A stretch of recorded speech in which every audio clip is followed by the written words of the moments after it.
Hello everybody.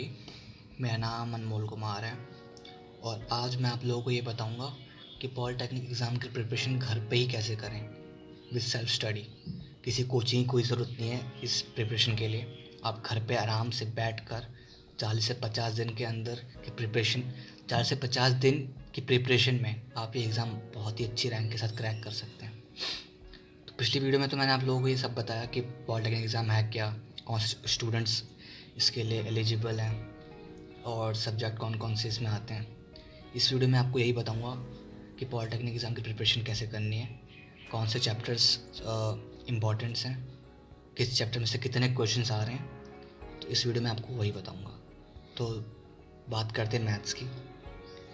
Maths में आप screen पर देख रहे हो रियल नंबर, पॉलिनोमियल्स और भी जो आप चैप्टर देख रहे हो number system, lines and angles. In 5 chapter में से 10 में से सिर्फ 10 क्वेश्चन इन्हीं 5 चैप्टर की वजह से आ जाते हैं। तो इम्पॉर्टेंट तो चैप्टर हैं ये, 9th और 10th के हैं, तो इनको अच्छे से पढ़ लिया तो इनको अच्छे से रिवाइज़ करना, 2 से 3 बार रिवाइज़ करना और प्रीवियस ईयर के क्वेश्चंस इनके साथ लगाते रहना। अब बात करते हैं अर्थमेटिक प्रोग्रेशन की। अब यहाँ से 4 से 5 क्वेश्चन यहाँ से भी आ जाते हैं, तो इतना बड़ा चैप्टर है नहीं, छोटा चैप्टर है।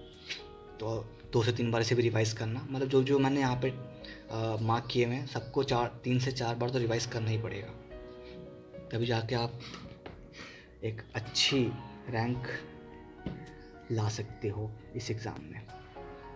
आप यहाँ पे तीसरे पे देख रहे हो सर्कल एंड ट्रायंगल्स।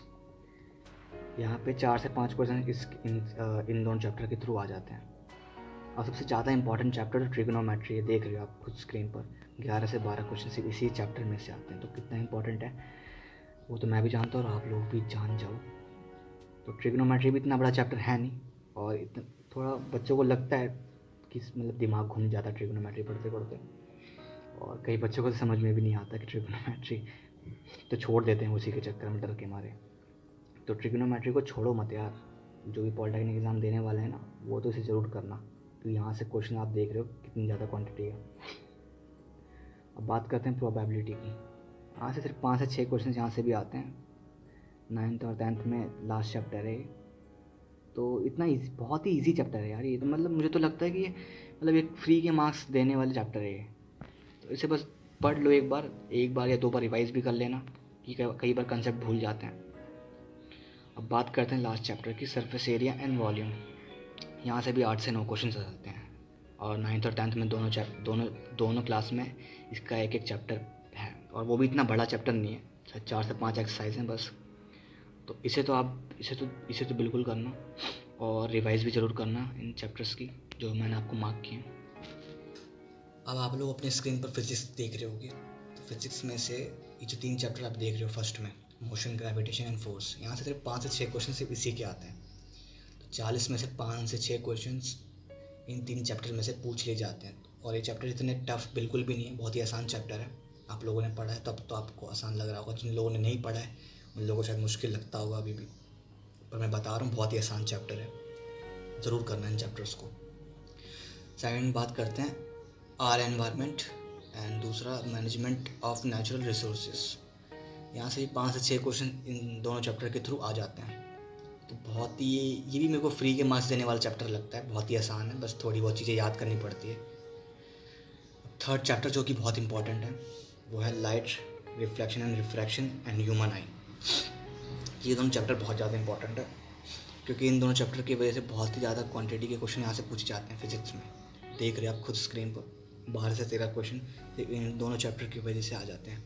बहुत ही एकदम यार ऊपर के क्वेश्चन पूछते हैं यार, बिल्कुल भी टफ बिल्कुल भी नहीं होते, बहुत ही आसान होते हैं, बहुत ही बेसिक्स होते हैं। तो ऐसा मत करना कि आसान समझ के आप छोड़ रहे हो, स्किप कर रहे हो कि बाद में पढ़ लूँगा या फिर छोड़ो हटाओ आसान है। नहीं यार, आसान है तो उसे ज़रूर कवर करना, और मुश्किल है तो उसे कवर तो करना ही पड़ेगा, मुश्किल वाले को तो यार। और एक भी टॉपिक छोड़ना मत इन दोनों में से। अब फोर्थ की बात कर लेते हैं, electricity, magnetic effect, work and energy. यहाँ से भी 10 से 12 क्वेश्चंस इनमें से आ जाते हैं, इन 3 चैप्टर में से।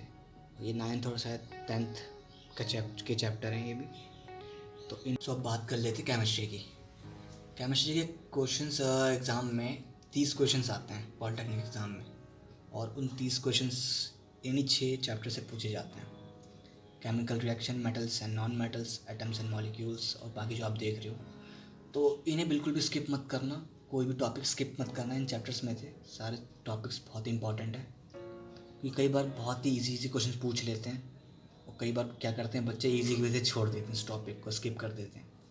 तो इजी हो या टफ हो, बिल्कुल भी स्किप मत करना कोई सा भी क्वेश्चन। सो कई स्टूडेंट्स शायद सोचते होंगे कि शायद कोचिंग वगैरह लेना ज़रूरी है इस एग्ज़ाम के लिए, और कईयों के पास शायद पैसे भी नहीं होंगे कोचिंग वगैरह लेने की। तो मैं बता दूं आप लोगों को कि कोचिंग वगैरह लेने की बिल्कुल भी ज़रूरत नहीं है। इस एग्ज़ाम को आप घर पे बैठकर अच्छे से प्रिपेयर करके आप अच्छी रैंक के साथ एक अच्छे कॉलेज में एडमिशन ले सकते हो अपने बलबूते। कोई भी ज़रूरत नहीं है पैसा कहीं पे देने की, क्योंकि कोचिंग वगैरह में भी 15 से 20 हज़ार रुपये वो लोग लेते हैं। 2 महीने की कोचिंग या 3 महीने की कोचिंग होती है। सो जितने मैंने आप लोगों को चैप्टर बताए हैं फिज़िक्स, केमिस्ट्री, मैथ्स के, इन चैप्टर्स को आप अच्छे से कवर करना। बहुत ही इंपॉर्टेंट चैप्टर हैं, सारे इंपॉर्टेंट चैप्टर हैं। और रही बात बायो और ग्रामर की, वो तो आप खुद कवर कर लेना, उसे बताने की मुझे ज़रूरत बिल्कुल भी नहीं है। सो बस मेरी वीडियो यहीं पर ही ख़त्म होती है। Thanks for watching, thank you so much.